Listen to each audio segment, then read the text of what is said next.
Bugle Stray Dogs. E neste episódio, vemos o passado da Yosano. Bom, o episódio começa onde terminou o anterior, que é o Mori meio que desconfiando desse tratado do Francis, que na verdade pode ser uma armadilha. E nisso, depois, vemos a Yosano indo a algum lugar. O Tanazaki e o Kenji a seguem, e o Tanazaki pergunta do porquê que ela tá tão relutante assim em se juntar com a máfia. Já que no episódio anterior, meio que soubemos do acordo do Fukuzawa com o Mori, que é oferecer proteção para a agência de detetive com a condição da transferência de algum deles, com a condição que não seja com o Ayo-san. Mas claro que o Mori meio que mentiu. Bom, o Tanazaki até meio que se coloca no lugar dela e se oferece ir no lugar dela, dizendo que sua habilidade pode ser muito útil pra eles. E ele pergunta o que aconteceu entre ela e o chefe da máfia. E se isso tem relação com o anjo da morte que os kanji guarda, os kanji caças estão falando. Bom, ela decide contar pelo caminho. E meio que há muito tempo, o chefe Fukuzawa e o Mori eram aliados próximos no quadro criprápático. Bom, agora eles são inimigos. Daí voltamos a 14 anos atrás, perto do fim da Grande Guerra. Uma ilha, Tokoyami-jima, apareceu no Grande Pacífico, onde se tornou um grande campo de batalha. E ondas magnéticas de aurora destruíam os equipamentos eletrônicos, resultando em combate corpo a corpo pré-moderno. E nisso vemos um submarino onde está tratando meio que os soldados feridos. E nisso temos os vislumbres da jovem Yosano, junto com o Mori, que a olhava de um jeito peculiar. E vemos que a Yosano naquela época tinha 11 anos. E nisso todos os soldados ficam: "Oh, você é uma deusa! Nossa salvadora! Deixa eu usar sua imagem!" E nisso o Mori aponta uma arma dizendo: "Tá apaixonado pela minha Yosano?" E o cara: Não. Mori, eu sabia que você tinha um feitiço por criança, mas não desse nível."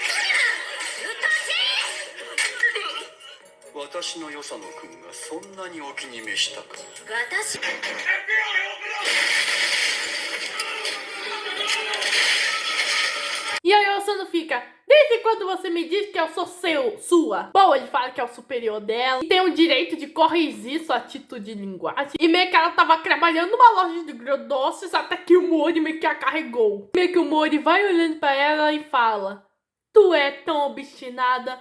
Eu gosto de você." E os soldados: "Oh!"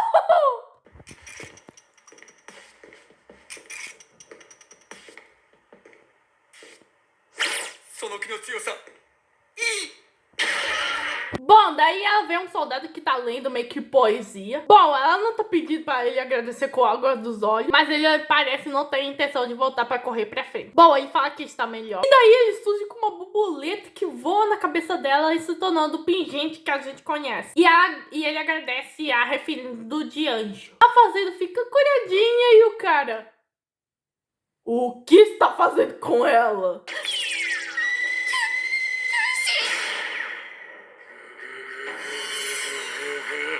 Bom, ele fala que não é uma habilidade tão grande de mudar o mundo como meio que o dela. E ela: "Você pode estar brincando. Há muita coisa que você percebe só porque é um soldado raça." E daí somos ouvidos falados na doutrina da habilidade especial.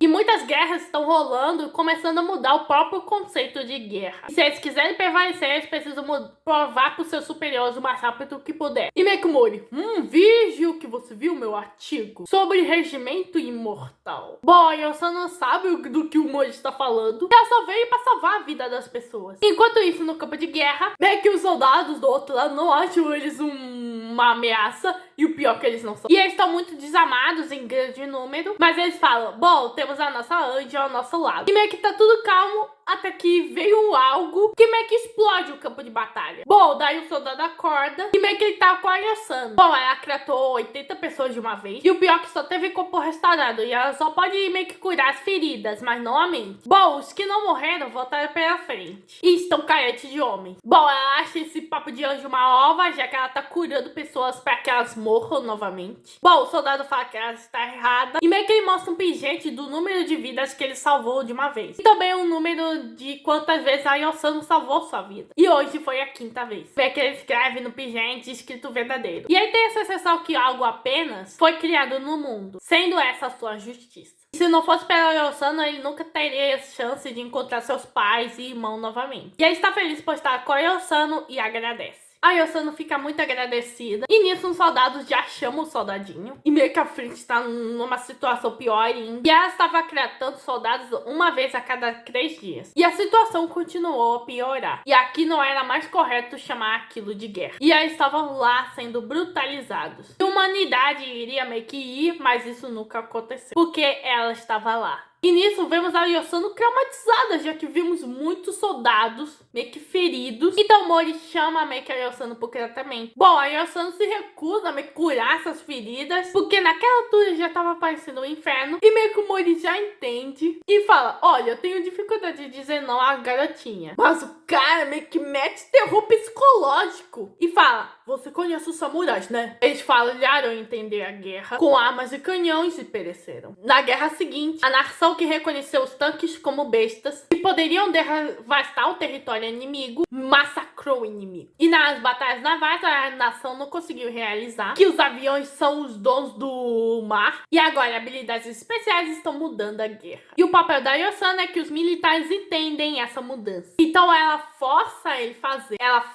a cura, senão a nação cai. Mas ela ainda se recusa, querendo salvar a vida na frente dela. E é então que o Mori atira no cara. E ele pede, pode consertá-lo, ele está morrendo. Então ela vê o soldado que a desenhou, o soldado que acariça a sua cabecinha, dizendo que a lembra da sua irmã, o soldado que fez o delicioso café. Todos eles morreram. Se não fosse por ela, todos poderiam ter saído com menores ferimentos. E ela fala sobre a aniquilação que é usada quando uma metade de uma unidade está captada, não quando uma metade de uma unidade está morta. Em outras palavras, se a metade de um exército for ferido, ele recua e a batalha termina. Mas enquanto ela esteve lá, ela não recuava. Por isso eles não podiam perder. Perder é um direito humano, mas ela tirou isso deles. Privado da capacidade de perder, só há um lugar onde um militar pode ir. Nisso, vemos um soldado tentando matar Yosano, e meio que esfaqueou a mãozinha dela. E nisso, o enfeite de cabelo dela caiu. E ela não pode perder esse enfeite depois que o soldado a deu. Então ela decide encontrá-lo. Nisso, ela ouve uma voz que meio que era para alguém, era alguém familiar para ela, dizendo que ela gostaria de dar uma mensagem a ela. Ele disse que ele prometeu aguentar, mas a habilidade dela, a justeza dela, ensinou que todo mundo tem seus limites. E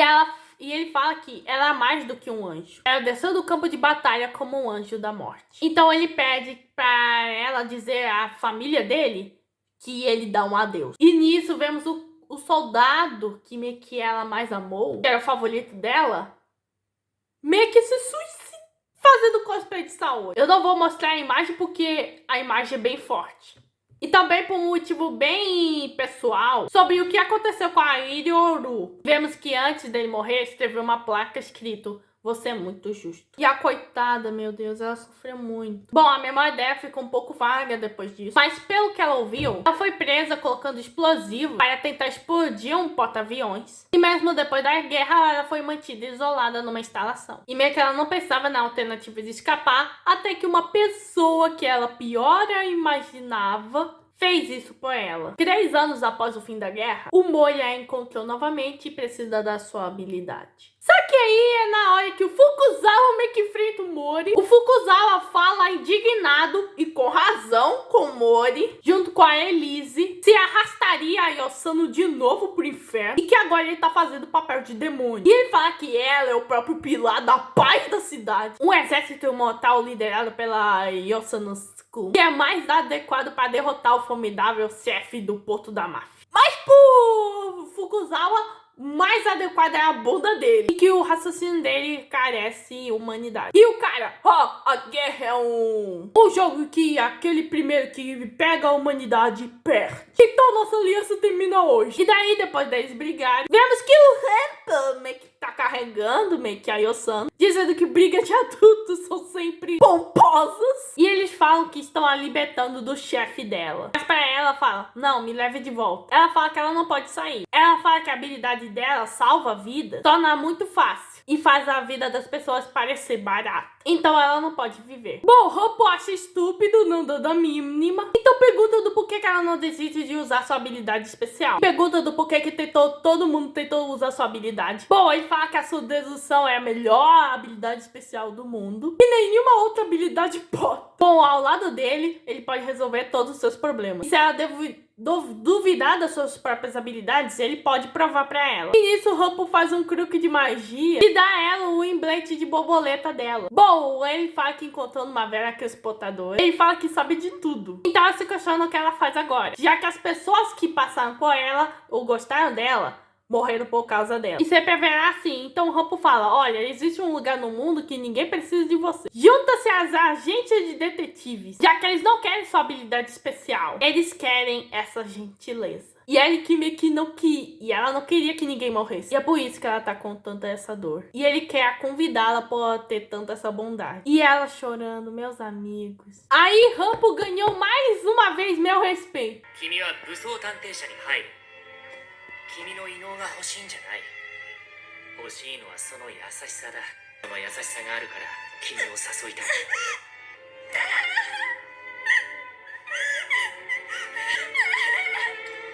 Bom, temos o fim do flashback. Então, a Yosano já lidera todo mundo, querendo salvar a gente a custe o que custar, já que a agência é o único lugar onde ela pode viver. E o episódio termina com todo esse trio seguindo em frente. Gente, esse passado da Yosano foi muito pesado. Meio que mostrando o lado meio que sombrio de ser um usuário de cura. E vemos que o Mori é um grande FDP.